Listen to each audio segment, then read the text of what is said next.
Siyanibingelela bazalwane egameni elihle lenkosi uJesu. Siyambonga uNkulunkulu wethu osithandayo osipha ithuba elihle lokuhlangana namuhla. Sukwini lesibili ephasikeni lethu singekho ndawonye sisemakhaya kodwa sibonga uthando lwakhe olungaka. Nakalokhu ke bazalwane ngicela masivala amehlo sithandaze. Baba siyabonga uNkulunkulu wethu osithandayo, uNkulunkulu wethu osinakekelayo, uNkulunkulu osikhathalelayo. Baba oyingcwele sibonga isandla sakho phezulu kwezimpilo zethu. Baba nakho la sesikhona sihlezi ebukhoneni bakho sifisa ukuzwa ukukhuluma kwakho. Busisa izinhliziyo zethu salalele ngoKristu Jesu Nkosi yethu. Amen. Namuhla bazalwane ngicela kafishane sibheke isihloko esithi lo musa ongaka. Amazing Grace. Cela sifunde incwadi yokuqala esizoyifunda bazalwane izincwadini ezimbili. Sizofunda incwadi yabaseFesu isahluko ngesibili, sifunde uverse 8 no9. Kufundeka kanje: ngokuba ngomusa nisindisiwe ngokukholwa. Nalokhu akuveli kini, kuyisipho sikaNkulunkulu. Akuveli ngemisebenzi, ukuze kungabikho ozibongayo. Incwadi yesibili engifisa masifunde bazalwane, incwadi yesililo. Isahluko ngesithathu, sifunda uverse 22 siya ku23. Kufundeka kanje: ngumusa kaJehova ukuthi asiqediwe, ngokuba ububele bakhe abupheli. Busha ekuseni njalo. Ukuthembeka kwakho kukhulu. Ngicela sivala amehlo sithandazele izwi. Baba siyalibonga izwi lakho. Liphilile, linamandla, libukhali, liyahlaba, lehlukanisa ithambo nomkantsha, lehlukanisa umoya nomphefumulo, liqonda izizinto zenhliziyo yethu. Ngalo udalile izulu, wadala umhlaba. Dala ukukholwa enhlizweni yethu salalela izwi lakho ngoKristu uJesu inkosi yethu. Amen. Lo musa ongaka. Hloko ngifisa sisibheke bazalwane. Musa uNkulunkulu asenzele wona. Leli gama elithi umusa ngesingisi kuthiwa grace. Grace is the unmerited favor of God.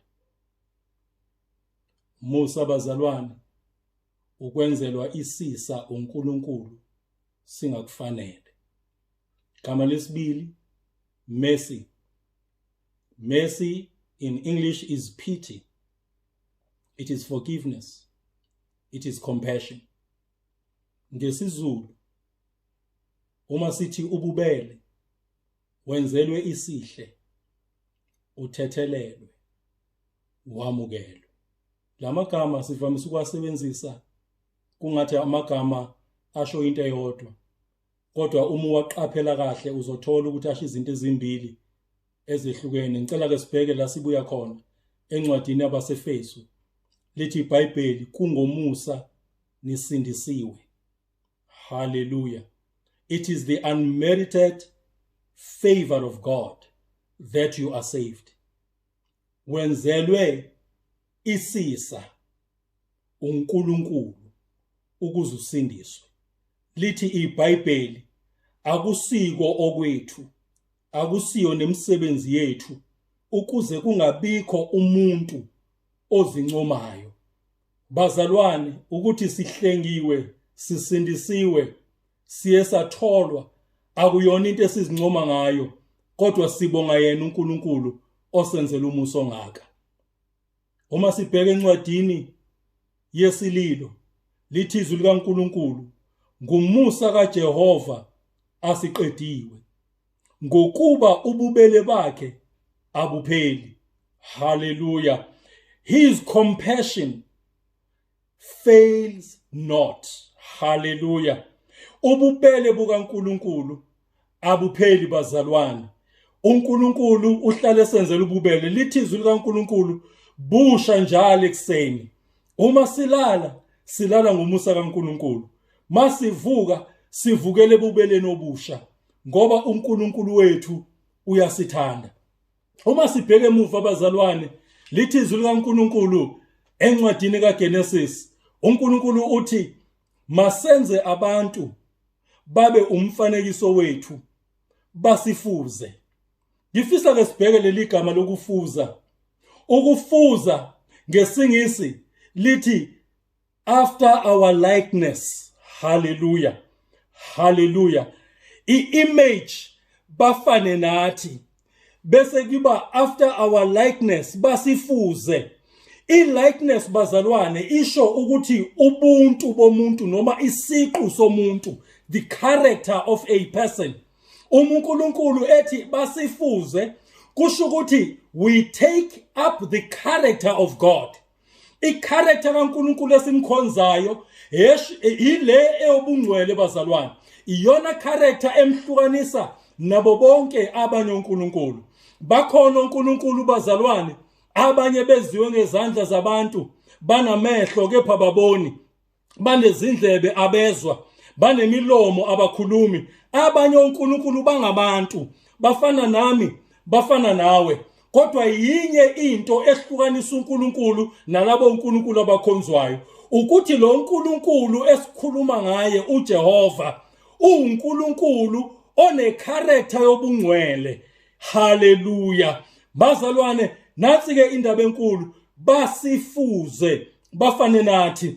Lithi izwi likaNkulunkulu bazalwane, uAdamu wawe emseni kaNkulunkulu. Into yokuqala eyenzeka kuye kwasuswa ubungcwele, kwathathwa inkazimulo. Ngoba umuntu mayewa, into yokuqala eyenzekayo kususa ubungcwele, kuthathwa inkazimulo. Ngoba isono asihlangani noNkulunkulu.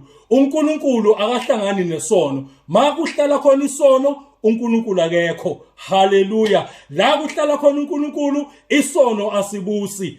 Ngegama lenkosi uJesu. Manje ke nansi indaba lithi basifuze.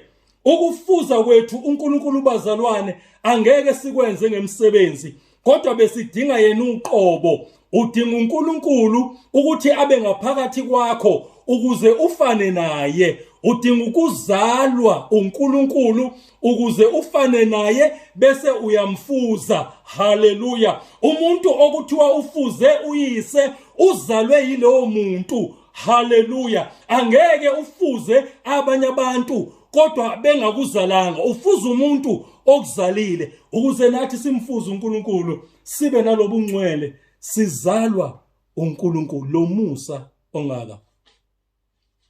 Ngicela sifunde incwadi yabaseLevi esahluko u11 uverse 44. Kufundeka kanje: ngokuba nginguJehova uNkulunkulu wenu, ngalokho zingcweliseni nibe ngcwele ngokuba mina ngingongcwele. Leli gama elithi zingcweliseni ngesingisi lithi sanctify yourself. Ukuzingcwelisa bazalwane kusho ukuzahlukanisa, uzahlukanisele uNkulunkulu. Ngamanye amazwi kusho ukuthi uthatha isinqumo sokuthi impilo yami angisezukuziphilela yona, kepha sengizophilela uNkulunkulu ozophila phakathi kwami. Ngiyalithanda izwi kaNkulunkulu. Ncwadi yamaGalatiya uthi uPawula, akusemina ophilayo kepha nguKristu ophila kimi. Uthi nalempilo engiyiphilayo enyameni ngiyiphila ngokukholwa indodana kaNkulunkulu eyangifelayo. Hallelujah. Nathi bazalwane, ukuze sifinyelele ebungcweleni baNkulunkulu bekufanele sizahlukanise, sizibekele uNkulunkulu uqobo, yena abese lethu ubungcwele kithi. Hallelujah. Nibe ngcwele ngokuba mina ngingongcwele. Hallelujah. Incwadi yamaRoma isahluko 3 uverse 23 ifundeka kanje: ngokuba bonke bonile basilalelwe noma balahlekelwe inkazimulo kaNkulunkulu. Ngokuba bonke bonile, lokho bazalwane kubala wonke umuntu okhona ezweni, ukuthi wonke umuntu wonile. Lithi iBhayibheli ngokona kuka-Adamu sona sonke. Hallelujah. Isono sika-Adamu sathelela wonke umuntu owazalwa ngokhondolo luka-Adamu. ngamanye amazwi sizalelwe ekoneni kuka-Adam. Ingakho iBhayibheli lithi ngokuba bonke bonile basilalelwe noma balahlekelwe yinkazimulo kaNkulunkulu. Haleluya. Ngakho bazalwane, siyamdinga uNkulunkulu ukuthi sibuyiselwe noma kubuyiselwe kithi leya nkazimulo eyasilahlekela mhla uAdam ona. Haleluya. Uzothi omunye ngangingekho lapho, kodwa mntaka baba engifuna ukusho lithi izwi likaNkulunkulu, uAdam wathi mayesezala indodana wayizala yafana naye. Haleluya. Kepha yena mayenziwa uNkulunkulu wayakhiwe ngomfanekiso kaNkulunkulu, efuza uNkulunkulu. Mayesezala indodana isifana naye, isifuza yena, isihambe koneni ayekonile, walahlekelwa inkazimulo kaNkulunkulu. Nathi indaba engifisa sibheke bazalwane, ubungcwele abuzi ngemisebenzi yomuntu. Angiphinde, ubungcwele abuzi ngemisebenzi yomuntu. Ubungcwele buza ngesinqumo. Umuntu uthatha isinqumo athi, Nkosi sengihlulekile, Nkosi anginawo amandla, bengidinga wena, uNkulunkulu ongcwele abesezokwakha kumuntu. Ake sifunde nasi incwadi yabaseFesu isahluko 1. Ngizothatha amavesi ambalwa, elesithathu, elika-6 bese siya ku-8. Kufundeka kanje: makabongwe uNkulunkulu uyise wenkosi yethu uJesu Kristu, osibusisile ezulwini kuKristu ngesibusiso sonke sokomoya, ukuze kutuswe inkazimulo yomusa wakhe.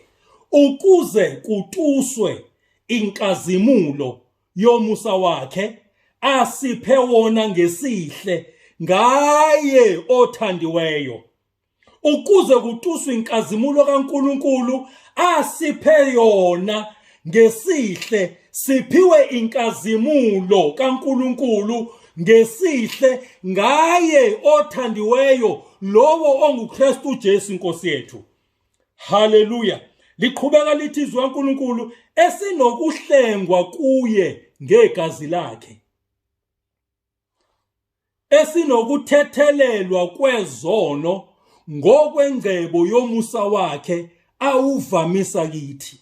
Haleluya. Sihlengiwe ngegazi lemvana. Awu, ngiyalithanda leli culo elithi hlengiwe ngegazi lemvana. Hlengiwa oyeka intokozo. Haleluya. Hlengiwe ngomusa nothando. Haleluya. Ngoba sihlengiwe bazalwane, umuntu ohlengiwe umuntu otakuliwe, umuntu okhishwa obishini, umuntu okhishwa emlilweni, umuntu obengasenathemba kuye, kodwa kwanesandla simdonsayo samkhipha. Lithi izwi kaNkulunkulu, sihlengwe ngegazi lemvana.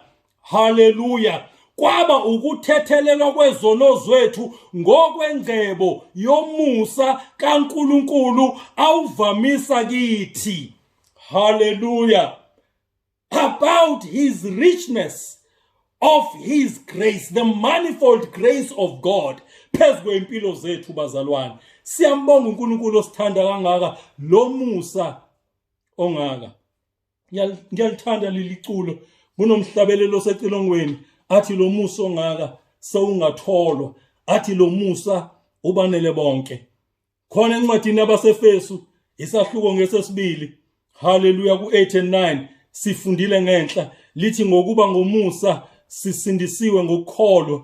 Lithi nalokho akuveli kithi ukuthi kodwa kuyisipho esivela kuNkulunkulu, ukuze kungabikho umuntu ozibongayo. Baningi abantu abazishaya izifuba, baningi abantu abazincomayo, baningi abantu abazibongayo ngenxa yokusindiswa kwabo, abanye baze baqholoshela abanye. Kepha mntaka baba, namuhla ngifisa ukukhumbule ukuthi ukusindiswa kungomusa kaNkulunkulu. Ayikho imisebenzi yethu, sitholakale sibabi, sitholakale singcolile, sitholakale sisemgodini, wasikhipha uNkulunkulu ngomusa ongaka. Haleluya. Lithi bazalwane, sisindisiwe ngomusa ngokukholwa. Haleluya. Awu, le ndaba yokukholwa Abantu abaningi bathi cha mina angikabi ikholwa, mina ngikazi ukholwa. Ukukholwa nginakho mntakababa, ngicela ukukutshela izwi likaNkulunkulu lithi uNkulunkulu uphile yilowo nayilowo isilinganiso sokukholwa. Indaba enkulu ukuthi ukukholwa kwakho ukusebenzisa kuphi. Akekho umuntu ongenako ukukholwa, kepha umuntu uthatha ukukholwa obekumele akulethe uNkulunkulu akholele kwezinye izinto. Omunye umuntu uthatha ukukholwa obekumele akulethe uNkulunkulu akholelwe ezintweni eziphatheka ngesandla. Abanye abantu baze banikezwe izinto ezithize kuthiwa abahambe nazo, abanye balale nazo, abanye bazibophene ngisho nasokhalweni, abanye baziphuze izinto ngoba abantu bakholele ezintweni eziphatheka. Kodwa uNkulunkulu wethu lithi izwi uNkulunkulu uphile yilowo nayilowo isilinganiso sokukholwa. Nawe mntakababa, ubungamkholwa lo Jesu, ubungamkholwa lo Nkulunkulu, ubungamamukela lo Nkulunkulu. Ngithanda sibheka leli gama elithi ukusindiswa. Haleluya. Sisindisiwe ngomusa, ngokukholwa. Kuyini ukusindiswa? Abantu abaningi baye baxakeke masikhuluma ngekusindiswa ukuthi kuyini ukusindiswa. Izwi likaNkulunkulu liyasitshela encwadini yamaRoma isahluko 10 lithi izwi liseduze kwakho futhi lisemlonyeni wakho, izwi lisenhlizweni yakho, izwi lokukholwa esilishumayelayo, ukuthi umuntu uyakholwa ngenhliziyo ukuthi uNkulunkulu wamvusa uJesu kwabafileyo, bese kuba ukulunga, bese lithi uyavuma ngomlomo kube ukusindiswa. Insindiso mntakababa, iformula elula yensindiso ukukholwa ngenhliziyo ukuthi uNkulunkulu wanikela uJesu waba umhlatshelo wesono, wanikela uJesu wame endaweni yethu, wanikela uJesu wajeza ngenxa yethu, wayeseyamvusa ngosuku lwesithathu. Lithi iBhayibheli mawukholwa enhlizweni yakho ukuthi kwenzeka lokho, kuba ukulunga phezu kwempilo yakho. Kodwa mawusuvuma ukuthi uJesu uyinkosi nomsindisi wempilo yakho, kuba ukusindiswa. Haleluya. Formula ilula, kholwa uvume. Kholwa ngenhliziyo, vume ngomlomo ukuthi uJesu Kristu uyinkosi, ususindisiwe. Haleluya. Konke ke lokhu bazalwane kwenzeka ngomusa. Incwadi esifundile yesililo sahluko 3 verse 22 kuya 23 ithi ngumusa kaJehova ukuthi asiqediwe, ngokuba ububele bakhe abupheli. His compassions fail not. Busha njalo ekuseni, ukuthembeka kwakhe kukhulu. Haleluya. Awu bazalwane, ukuba bekuya ngesitha kungabe kade kwaqedwa ngezimpilo zethu. Abanye bethu ngabe kade balala emathuneni, kepha umusa kaNkulunkulu awupheli, ububele bakhe abupheli bazalwane. Awu ngiyamthanda uDavide, uthi makasho uIsrael, uNkulunkulu bengenathi kungabe izitha zethu zasigunya siphila. Uthi ngaba abantu basibulala obesivuthela ngolaka lwabo. Awu ngiyayithanda indaba uthi makabongwe uNkulunkulu ongavumanga ukuthi sibe impango emlonyeni wabo. Haleluya. Athi ugibe lwaphuliwe, athi njengenyoni ogibeni lobacuphi ngiphunyukile. Haleluya. Bazalwane, ugibe selwaphuliwe. Indaba enkulu ukuthi abantu bacabanga ukuthi basabanjiwe, abantu bacabanga ukuthi basaboshiwe, kanti ugibe selwaphuliwe ezimpilweni zabantu. Makabongwe uNkulunkulu obonisa umuso ngaka. Haleluya. Awu ngiyayithanda le ndaba bazalwane. uJehova wethu muhle, ababalekela kuye bayaphepha. Lithi izwi likaNkulunkulu encwadini yamaProverbs lithi igama likaJehova liwumbhoshongo onamandla, olungileyo ubalekela kulo abese yalondeka. Silondekile, sigciniwe, sihlengiwe, sivikelwe egameni likaJehova. Haleluya.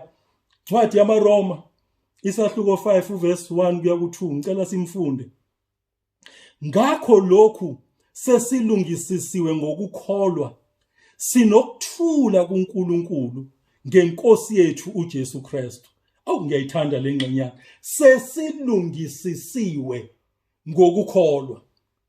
Being justified by faith. Sesilungisiwe. Uma kuthiwa you are justified, kusho ukuthi kahle hle mntaka baba ubunecala. Hallelujah. Kodwa kwakhona a certain justice yazoma endaweni yakho. Justice, Jesus Christ himself came, hallelujah, to your rescue. Wazoma endaweni yakho wena wawusuyalungisiswa kwathiwa awusenacala. Silungisisiwe ngokukholwa. Sesinokuthula ngoNkulunkulu. Asisasabi bazalwane. uNkulunkulu asambukeli kude. Sesisondela kuye ngoba sesinokuthula noNkulunkulu. Lithizwi likaNkulunkulu mawuqhubeka okungaye uKristu Jesu sinokungena ngokukholwa kulo musa esimi kuwo. Hallelujah. Singena ngokukholwa emseni esimi kuwo. Kungomusa sisindisiwe ngokukholwa. Lokhu kukholwa esikholwa kuKristu Jesu kusimisa emseni kaNkulunkulu. Hallelujah. Lithi ke siyazibonga ekwethembeleni inkazimulo kaNkulunkulu. Kazimulo kaNkulunkulu ithembekile phezulu kwempilo zethu. Siyazibonga bazalwane, kodwa kungabi ukuthi sizibonga ngemisebenzi yethu. Asizibongi ngokuthi senze kahle, kodwa sizibonga ngomusa kaNkulunkulu ongaka phezulu kwempilo zethu. Athi uThithu isahluko 3 bazalwane, athi ngokuba nathi kade sasiziwula, sasingabantu abangalaleliyo, abantu abadukiswayo, sikhonza izinkanuko nokutamasa okuzinhlobonhlobo, sihleze bubini nakumhawu, sisondekile nathi sizondana. Kepha lapho sekubonakaliswe ububele bukaNkulunkulu. Umsindisi wethu nothando lwakhe kubantu wasisindisa kungengamisebenzi yokulunga esayenzayo thina, kepha kungesihawu sakhe. Hallelujah. Ngesigezo sokuphinda ukuzalwa nokwenziwa sibe basha ngomoya oyingcwele amthela kakhulu phezu kwethu. Hallelujah. Nkosi yezulu. Lithi iBhayibheli ngaye uJesu Kristu umsindisi wethu ukuze thina silungisiswe ngomusa wakhe sibe yizindlalifa zokuphila okuphakade. Hallelujah. Bazalwane, le ndaba yendlalifa indaba enzima. Baningi abantu bayafa befela amafa. Abanye bafela amafa bangawasebenzelanga, abanye bafela amafa akade engabafanele. Kodwa abantu bayafa ngenxa yokufuna ifa bazalwane. Kodwa izwi likaNkulunkulu lithi nathi esasikude sesisondeziwe ngegazi lemvana, nathi esabe singabafokazi, nathi esabe siyimhambima, nathi esabe singaphandle kombuso kaIsrayeli. Lithi iBhayibheli namuhla sesenziwe izindlalifa kanye noKristu. Hallelujah. Lo musa ongaka sesisondela kuye uNkulunkulu wethu, sesingasena mahloni, sesingasena kwesaba, siyehlalweni somusa, siyokhuleka sifuna umusa kulesi sikhathi esudinga kangaka, simemeze sithi Abba Baba, singasena mahloni, singasena kusaba ngenxa yalo musa ongaka bazalwane. Hallelujah. Wathi abaseRoma sahluko 6 uverse 23, ngokuba inkokhelo yesono ingukufa, kepha isipho somusa sikaNkulunkulu singukuphila okuphakade kuKristu Jesu inkosi yethu. Inkokhelo yesono ingukufa. Hallelujah. Umuntu owenza isono uyafa. Umphefumulo wonayo uyafa. Kepha isipho somusa sikaNkulunkulu singukuphila okuphakade kuKristu Jesu. Lo musa ongaka Daka baba, ufisa ukusho kuwe ukuthi siyambonga uNkulunkulu osenzela umusa. Siyambonga uNkulunkulu osenzela isisa. Siyambonga uNkulunkulu osenzela isihawu. Welula isandla sakhe. Bekumele sife, kwafa imvana kaThixo. Haleluya. Namuhla sesiyadumisa. Namuhla sesiyabonga. Namuhla siyabungaza umhlaba wonke umile kulezi insuku ezintathu. Kubungazwa umsebenzi omkhulu owenzeke eCalvary. Kumbungazwa isimangaliso esingaphezulu kwemangaliso. Haleluya. Nabangakholwayo bayazi ngalo Jesu. Nabamphikayo bayazi ngalo Jesu. Amaholidi kuma yonke into uma ngabe sekuza kule ndaba yokusindiswa kwabantu. Ngizokuthi kuwe namhlanje mntaka baba, unenhlanhla. Ufumene umusa. Ufumene isibusiso sokwazana noJesu. Cela sivala amehlo sibonge. Baba, siyabonga izwi lakho. Siyabonga ukukhuluma kwakho. Siyabonga umusa ongaka. Siyabonga ububele bakho Nkosi. Busisa abantwana bakho. Busisa ibandla lakho. Mnini mandla wonke lihole ibandla lakho ngomusa nangothando lwakho. NgoJesu oyinkosi. Amen. Mhlawumbe mntaka baba uyaqala ukuba senkonzweni efana nalolu hlobo. Ngithanda ukudlulisa naso isimeme. Bungawuthola nawe lo musa. Simeme ngisenzayo sinye. Uthi uJesu ngime eminyango ngiyangqongqotha. Maye khona ozwayo angivulele. Mina ngizongena ngidle naye adle nami. Thanda ukusho namhlanje ukuthi uJesu khona. Nawe bungamamukela uthathe lo musa ongaka. Uma uthi enhlizweni yakho Nkosi ngithwele, Nkosi angisayithanda impilo engiphilayo. Angithokozi ngempilo engiyo. Ngithanda namuhla ukwamukela nomusa. Ngithanda ukusamukela lesi sipho somusa sika uNkulunkulu. Uma usho njalo enhlizweni yakho, ngicela ukhuleke kanye nami. Yisho lamazwi emva kwami. Othi Nkosi Jesu, ngiyabonga ukuzwa izwi lakho. Ngiyayivula inhliziyo yami. Ngena Nkosi Jesu. Ube inkosi nomsindisi wempilo yami. Ngiyaxolisa Nkosi ngazo zonke izono, ngabo bonke ububi, nangawo wonke amacala engiwenzileyo. Ngiyabonga Nkosi ukuthi uthezwini lakho uma ngizivuma izono zami, wena uthembekile, ulungile ukungithethelela, ungihlanze kukho konke ukungcola. Ngiyakubonga Nkosi Jesu. Amen. Mawuthandazela umthandazo kanye nami mntaka baba, ngicela ukukutshela ukuthi usumntwana kaNkulunkulu, ususindisiwe. Inkosi yomusa inibusise. Amen.